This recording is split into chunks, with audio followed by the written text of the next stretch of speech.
Hello दोस्तों, मैं रंजीत कुमार स्वागत करता हूं आपका अपने इस यूट्यूब चैनल रंजीत टॉक्स पर। तो दोस्तों, कैसे हैं आप लोग? उम्मीद करता हूं कि अच्छे होंगे।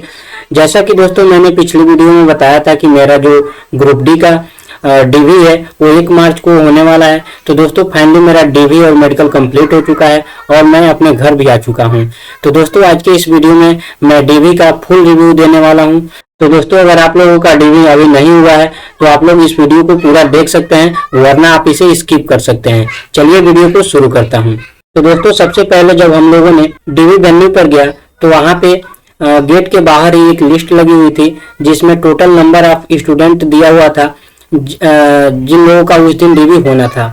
तो दोस्तों उसमें 200 लोगों का नाम दिया हुआ था और उनका रजिस्ट्रेशन नंबर भी दिया हुआ था और ग्रुप भी दिया हुआ था कि आप किस ग्रुप में हैं। तो दोस्तों वहां पे 40-40 लोगों का 5 ग्रुप बनाया गया था, ABCDE करके, और उसमें से रजिस्ट्रेशन नंबर के बढ़ते क्रम में सभी को ग्रुप में रखा गया था। यानी कि जिनका रजिस्ट्रेशन नंबर सबसे कम था उनको ए ग्रुप में रखा गया था और उसी क्रम में नीचे ई तक दिया गया था और 40-40 लोगों का एक एक ग्रुप था।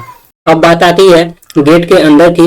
तो दोस्तों जब गेट ओपन हुआ और हम लोग अंदर गए तो वहां पे सभी को जो प्रत्येक ग्रुप बना था 40-40 लोगों का, उनको अलग अलग खड़ा होने के लिए बोल दिया गया।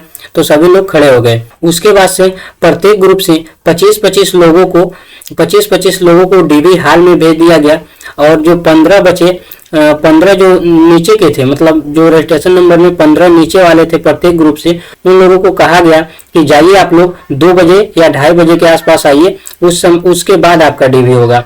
तो दोस्तों मेरा भी 2 बजे के बाद नंबर आया। जो बाकी के 75 स्टूडेंट थे, प्रत्येक ग्रुप से 15-15 स्टूडेंट, वो 2 बजे गए, लेकिन वहां पे 2 बजे भी एंट्री नहीं हो पाया क्योंकि अभी उन लोगों का फाइनल नहीं हुआ था जो 8 बजे एंट्री किए थे। तो हम लोगों को लगभग 3:30 बजे के आसपास या 3:45 बजे कह सकते हैं के आसपास हम लोगों को एंट्री दिया गया। डीवी हॉल में भी प्रत्येक ग्रुप के स्टूडेंट को अलग अलग बैठाया गया। अब बात आती है डीवी प्रोसेस स्टार्ट होने की। तो दोस्तों जब सभी लोग वहां पे बैठ गए थे तो उसके बाद से एक एक लोगों को नाम रख कर बुलाया जा रहा था और उनका फाइल दिया जा रहा था। एक फाइल बना हुआ था जिसमें आपका पीईटी का कॉल लेटर, उसके बाद से जो सीबीटी हुआ था उसका कॉल लेटर दिया हुआ था और उस फाइल में रखा हुआ था और उस फाइल को लेके आपको फोटो खिंचवाना होता था। तो दोस्तों एक एक लोगों को ऐसे सभी लोगों को बुलाया गया और वो लोग अपना फाइल लेके फोटो खिंचवाए और अपने स्थान पे फिर आके बैठ गए। फिर सभी लोगों को 2 फॉर्म दिए गए। एक फॉर्म डीवी फॉर्म था और दूसरा फॉर्म जो था वो डिवीजन प्रेफरेंस का फॉर्म था। और उसी बीच सभी लोगों को बारी बारी करके सीबीटी जो हुआ था उसका बायोमेट्रिक वेरिफिकेशन और जो पीईटी हुआ था उसका बायोमेट्रिक वेरिफिकेशन बारी बारी से सबका हो गया। तो सबसे पहले जो आपको फॉर्म फिलअप करना था वो डिवीजन प्रेफरेंस का। तो डिवीजन प्रेफरेंस में आपका नाम और कुछ डिटेल्स था उसको भर के और जो आपका प्रेफरेंस देना है जिस डिवीजन को, उसको भर के और उसको सबमिट कर देना था। और उसी बीच आपको जो मेडिकल के लिए 16 रुपये लिए जा रहे थे वो ले लिया गया। उसके बाद से अब बात आती है जो डीवी फॉर्म मिला था उसको फिलअप करने का। तो दोस्तों उसमें क्या था, उसमें आपका सभी बेसिक डिटेल्स जो है फिल करना था, यानी कि आपका नाम, आपके पिता का नाम, डेट ऑफ डीवी और डीओबी भी डालना था। उसके बाद से आप हाई स्कूल और आईटीआई किए हुए थे तो उसका डिटेल्स डालना था। उसके बाद से एक डिक्लेरेशन लिखना था। इसके अलावा उसमें थंब इम्प्रेशन और सिग्नेचर भी करना था। तो वो जो है ऑफिसर जो वहां पे थे उनके सामने करना था। तो दोस्तों सबसे महत्वपूर्ण चीज ये है कि जो डीवी फॉर्म था उस पे जो डिक्लेरेशन आपको भरना था, जैसा कि आप लोग जानते होंगे जो सीबीटी हुआ था उसमें भी आपको डिक्लेरेशन भरना होता था और जो पीईटी हुआ था वहां पे भी डिक्लेरेशन दिया गया था, उसको फिलअप करना था। उसी प्रकार से जब डीवी हो रहा था तो वहां पे एक डिक्लेरेशन दिया जा रहा था, उसको आपको जो डीवी फॉर्म मिला था उसमें आपको भरना होता था। ठीक है, तो वो आप लोग भर लेंगे। और एक महत्वपूर्ण बात यह है कि दोस्तों जो आप लोग डीवी के लिए कॉल लेटर जारी हुआ था उस पे भी यहाँ पे देख सकते हैं, यहाँ पे डिक्लेरेशन इसको भरना होता था अपने हैंड राइटिंग में। ध्यान रखेंगे यहाँ पे बहुत से लोगों को गलती हो रहा था कि जो डीवी फॉर्म पे डिक्लेरेशन भरा गया था वही डिक्लेरेशन इसमें स्टूडेंट भर दे रहे थे, जो कि गलत था। तो यहाँ पे कौन सा डिक्लेरेशन भरना था वो आप लोग ध्यान से याद रखेंगे।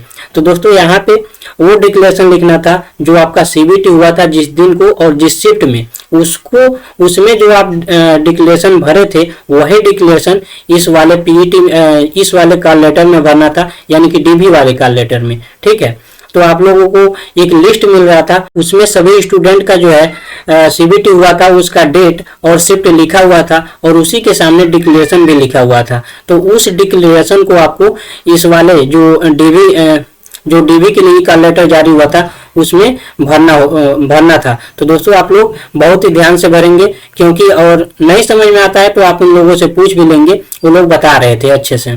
अब बात आती है डॉक्यूमेंट्स चेकिंग का। तो दोस्तों जैसा कि आप लोग जानते होंगे, मैंने बताया है कि 5 ग्रुप बना हुआ था, तो उन 5 ग्रुपों का वहां पे अलग अलग डेस्क था। ठीक है, तो वहां पे बारी बारी से उन ग्रुप के स्टूडेंट को बुलाया गया, उसके बाद से उनका डॉक्यूमेंट चेक होने लगा। तो दोस्तों चलिए बताते हैं कि वहां पे कौन कौन से डॉक्यूमेंट चेक हो रहे थे।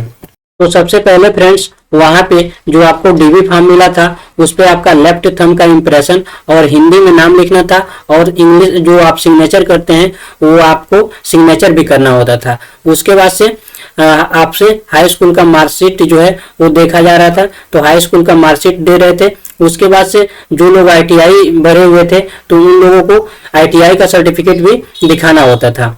ठीक है, और ये जो है ओरिजिनल और एक एक कॉपी वो लोग ले रहे थे साथ में, और ओरिजिनल देख के वेरीफाई भी कर रहे थे।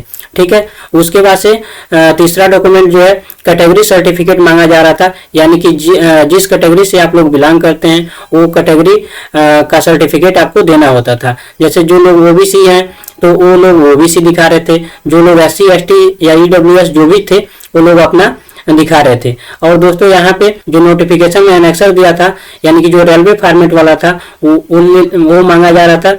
और चौथा डॉक्यूमेंट कैटेगरी का डिक्लेरेशन मांगा जा रहा था, यानी कि जिस कैटेगरी से आप बिलोंग करते हो उस कैटेगरी का जो है एक डिक्लेरेशन नोटिफिकेशन में दिया गया था, उसको प्रिंट करके उसको फिलअप करना था। तो चौथा डॉक्यूमेंट कैटेगरी डिक्लेरेशन को मांगा जा रहा था, और जो 5वां डॉक्यूमेंट था वो आधार कार्ड मांगा जा रहा था। ठीक है, और जो लोग ईबीसी फॉर्म भरते समय किए थे, यानी कि 250 फीस कटाए थे और 250 का छूट लिए थे, तो उन लोगों से ईबीसी का भी सर्टिफिकेट मांगा जा रहा था। दोस्तों चलिए मैं बताता हूं कि हमने कौन कौन से डॉक्यूमेंट दिया था। तो सबसे पहले फ्रेंड्स, मुझसे हाई स्कूल का सर्टिफिकेट मांगा गया, तो मैंने हाई स्कूल का सर्टिफिकेट ओरिजिनल दिखाया, और जो उसका एक प्रिंट था वो लोग ले लिए। ठीक है, उसके बाद से मैं ओबीसी कैटेगरी से बिलोंग करता था। ठीक है, ओबीसी कैटेगरी से बिलोंग करता था, तो ओबीसी का मैंने रेलवे फॉर्मेट वाला बनवा लिया था उप जिलाधिकारी से, यानी कि एडीएम लेवल का मैंने बनवाया था, तो उसको दिखाया ओरिजिनल, और इसका एक प्रिंट वहां पे जमा किया। ठीक है, उसके बाद से जो तब उन लोगों ने पूछा जो आप ये ओबीसी सर्टिफिकेट रेलवे फॉर्मेट बनवाए हैं वो किसके बेसिस पे बनवाए हैं। तो दोस्तों मैंने जो स्टेट लेवल से जो सेंट्रल लेवल वाला बनवाया था तो उसको मैंने वहां पे दे दिया और ओरिजिनल भी दिखाया। तो दोस्तों ये यहाँ पे मेरा ओबीसी का काम खत्म हो गया। और उन्होंने पूछा कि तुम फीस में छूट लिए थे कि नहीं, तो हमने कहा नहीं। तो दोस्तों हमसे जो है ईबीसी का सर्टिफिकेट और नहीं मांगा गया। लेकिन दोस्तों मैं बता दूं कि जो लोग ईबीसी कैटेगरी को यस किए थे तो वो लोग यानी कि 250 रुपए का छूट लिए थे। ठीक है, तो उन लोगों से ईबीसी का सर्टिफिकेट जो है मांगा जा रहा था। और जब इनकम सर्टिफिकेट आप डाले थे 2019 में, जिसके बेसिस पे आप लोगों ने 250 छूट लिया था, तो 2019 वाला इनकम सर्टिफिकेट मांगा जा रहा था। इसको आप लोग याद रखेंगे। जिनके पास नहीं था उनको 7 दिन का समय दिया जा रहा था कि आप 7 दिन के अंदर ला के यहाँ पे जमा कर सकते हैं। ठीक है, तो आप लोग याद रखेंगे जो ईबीसी कैटेगरी से बिलोंग करते हैं वो लोग 2019 में जब फॉर्म फिलअप किए थे उस समय वाला इनकम सर्टिफिकेट जरूर ले जाएं। ठीक है, उसके बाद से मैंने जो कैटेगरी डिक्लेरेशन दिया, यानी कि जो ओबीसी का जो फॉर्मेट है रेलवे के, उसी के नीचे डिक्लेरेशन भी दिया था, तो उसको मैंने प्रिंट आउट करके भर लिया था। ठीक है, तो उसको मैंने दिया। उसके बाद से लास्ट डॉक्यूमेंट जो मैंने दिया वो है आधार कार्ड।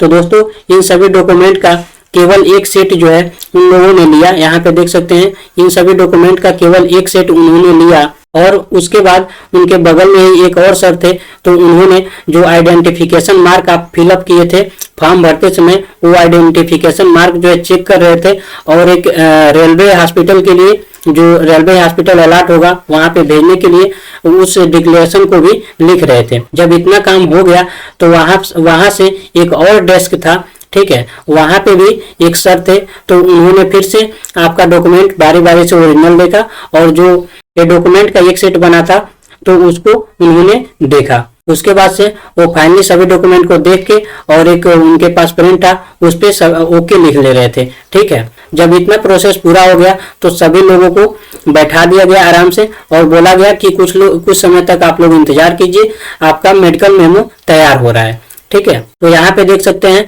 कुछ समय के बाद कुछ इस प्रकार से जो है मेडिकल मेमो सभी लोगों को मिला, ठीक है। यहाँ पे आपका रजिस्ट्रेशन नंबर लिखा हुआ था और आपका नाम और आपका जो टीम लिखा था, ग्रुप लिखा हुआ था, यानी किस ग्रुप से आप थे तो वो लिखा हुआ था, और जो आपको मेडिकल का अलॉट हुआ है वो यहाँ पे लिखा हुआ था। देख सकते हैं मुझे LN Mishra railway hospital Gorakhpur ही मिल गया था। तो दोस्तों बात करते हैं कि ये कैसे मिल रहा है। तो दोस्तों सभी लोगों को जो उनका नियरेस्ट हॉस्पिटल है वही अलॉट किया जा रहा है, तो आप लोग निश्चिंत रहेंगे, उसमें कोई दिक्कत नहीं है। तो दोस्तों इस प्रकार से मेरा जो DV का प्रोसेस था वो कंप्लीट हो गया। दोस्तों अगर आपको कोई डाउट है तो आप कमेंट बॉक्स में पूछ सकते हैं। और दोस्तों यह वीडियो आपको अच्छी लगी होगी तो इसे एक लाइक कर दीजिएगा और ज़्यादा से ज़्यादा दोस्तों को शेयर जरूर कीजिएगा। धन्यवाद।